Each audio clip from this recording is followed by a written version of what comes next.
मासूमियत भरे पुराने दौर में अलमारियों में अखबारात भी अंग्रेजी के बिछाए जाते थे कि इनमें मुकद्दस किताबों के हवाले नहीं होते। छोटी से छोटी कोताही पर भी कोई ना कोई सुना सुनाया खौफ आड़े आ जाता था। जमीन पर नमक या मिर्चें गिर जाती थी तो होशो हवास उड़ जाते थे कि कयामत वाले दिन आंखों से उठाना पड़ेंगी। गदागरों को पूरा मोहल्ला जानता था और घरों में उनके लिए खुसूसी तौर पर खुले पैसे रखे जाते थे। मोहल्ले का डॉक्टर एक ही सिरिंज से एक दिन में 50 मरीजों को टीके लगाता था, लेकिन मजाल है किसी को कोई इन्फेक्शन हो जाए। यरकान या शदीद सरदर्द की सूरत में मौलवी साहिब माथे पर हाथ रखकर दम कर दिया करते थे और बंदे भले चंगे हो जाते थे। घरों में खत आते थे और जो लोग पढ़ना नहीं जानते थे वो डाकिये से खत पढ़वाते थे। डाकिया तो गोया घर का एक फर्द शुमार होता था। खत लिख भी देता था, पढ़ भी देता था और खाना पानी पीकर साइकिल पर ये जा और वो जा। इम्तिहानात का नतीजा आना होता था तो नस्रुम मिनल्लाहि व फतहुन करीब पढ़कर घर से निकलते थे और खुशी खुशी पास होकर आ जाते थे। ये वो दौर था जब लोग किसी की बात समझकर ओके नहीं ठीक है कहा करते थे। मौत वाले घर में सब महल्लेदार सच्चे दिल से रोते थे और खुशी वाले घर में हकीकी कहकहे लगाते थे। हर हमसाया अपने घर से सालन की प्लेट साथ वालों को भेजता था और उधर से भी प्लेट खाली नहीं आती थी। मीठे की 3 ही अकसाम थी, हलवा, जर्दा चावल और खीर। आइसक्रीम दुकानों से नहीं, लकड़ी की बनी रेड़ी से मिलती थी जो म्यूजिक नहीं बजाती थी।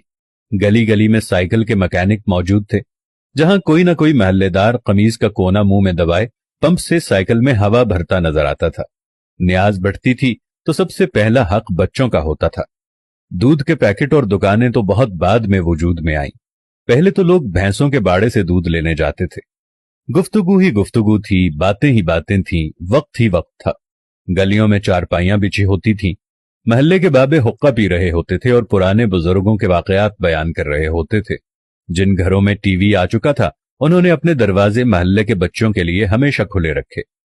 मट्टी के लेप की हुई छत के नीचे चलता हुआ पंखा सख्त गर्मी में भी ठंडी हवा दिया करता और फ्रिज के बगैर भी मटके और सुराहियों का पानी ठंडा रहता था।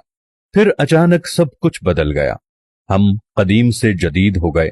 अब बावर्ची खाना सीढ़ियों के नीचे नहीं होता, खाना बैठकर नहीं पकाया जाता, दस्तरखान शायद ही कोई इस्तेमाल करता हो।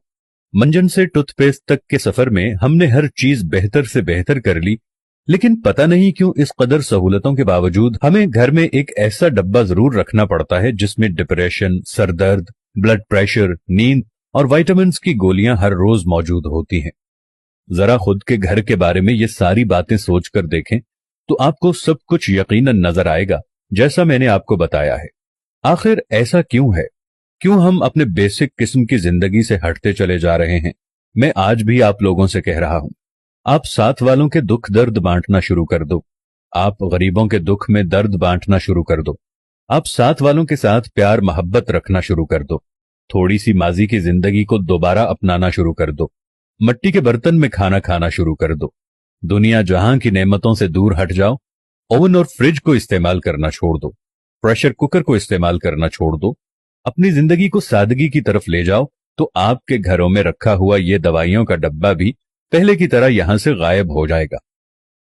खुदावंद से दुआ है कि देखने वालों को सेहत कामिला और आजिला अता फरमाए। आमीन सुम्मा आमीन या रब्बल आलमीन।